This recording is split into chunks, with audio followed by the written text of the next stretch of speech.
Hi, my name is Neisha Benson, and I just want to stress that the opinions today are mine and not the interpreter's.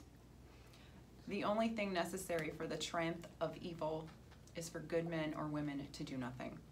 This is a quote by Edmund Burke. Some of you may know me, some of you may not. Some of you hate me already.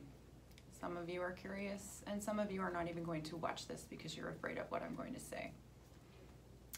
Be that as it may, here it goes. I am a hearing. I met Chris through political events, and we shortly began dating after that. We met and had lunch to discuss campaign strategies, and that's how it happened. I have lived most of my life under public scrutiny as my family is in public service, so the fact that Chris was running for office made no difference to me. I wanted to get to know him better and vice versa. He told me very early on about his mental illness and his past. The day he told me, I felt blindsided and I asked him to leave and not to contact me until I contacted him first. After some reflection, we began speaking again and he answered every question I had. Do not fool yourself into thinking that he lied or hid anything from me. I went into this with both of my eyes open. He is not proud of his past, but he has owned up to it and moved on with therapy and a lot of self-reflection. He who is without sin can cast the first stone.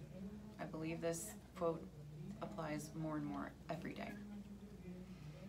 I identify with several groups and communities, and sadly, I have never seen the uninformed attacks, threats, and lying that I have witnessed within the deaf community in the last couple months. I'm fully aware that politics is a dirty game, but this is not politics as usual. This is a coordinated character attack on someone who is just trying to make the world a better place in the future. If you're a part of the group that is attacking Chris, and you still feel good about yourself when you look in the mirror, I pity you. And I also wonder how you sleep at night.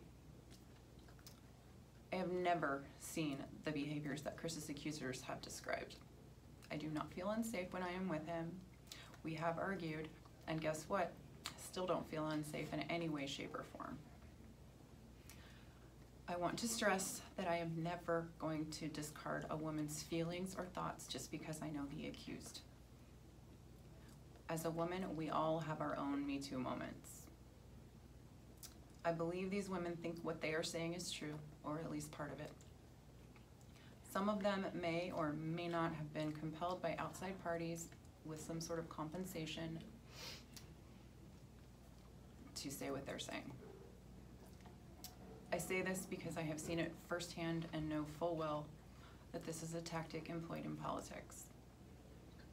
I was a child when I first heard a completely fabricated and very mean rumor about a family member of mine. No child should have to go through that. I wonder if the people behind this are okay with the fact that they're hurting Chris's children.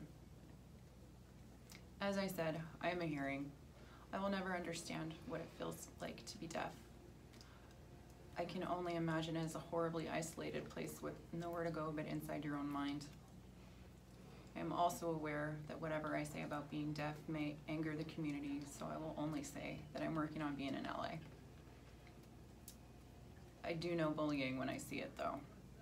Hearing or deaf, seeing or blind, black, white, brown, and in between, bullying is wrong. I have been a victim of bullying most of my life, and I have developed a thick skin because of it.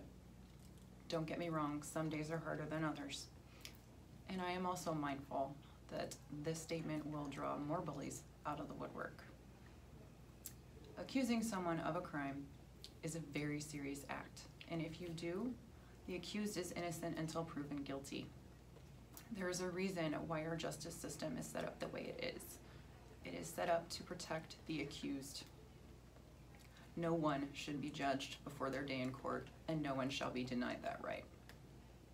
If false accusations are made, not only is that perjury, which is a crime, it is also for a higher power to deal with. I do believe the 10 Commandments, specifically Commandment 8, mentions that bearing false witness is an abomination against God. In closing, all I want, all we should all want, is a better place for our children in the future. Only you can choose which side you want to be on, but I will continue fighting for a world where there are no sides, only people with different points of view. You may say I'm a dreamer, but I'm not the only one.